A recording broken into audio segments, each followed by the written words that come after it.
But of course, groove comes down to much more than just where the notes fit into a grid.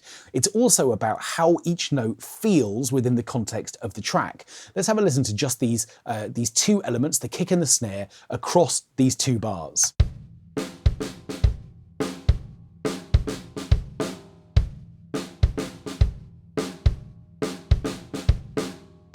Okay, now what I want to do is to have this sense of a backbeat. So this snare where it sits right now is kind of about right, but the kind of more intermediate little snare hits, they need to feel less important than they do right now.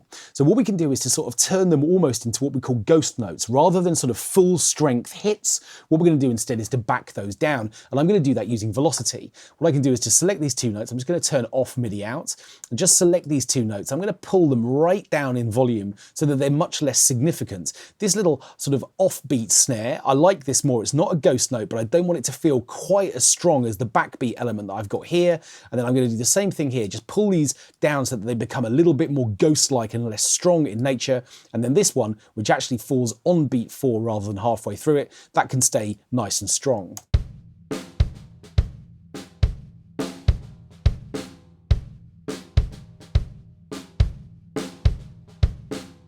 Okay, now these have gone too far, they're now too soft, but the idea is a good one, which is that effectively we're sort of, we're bringing down the significance of these notes.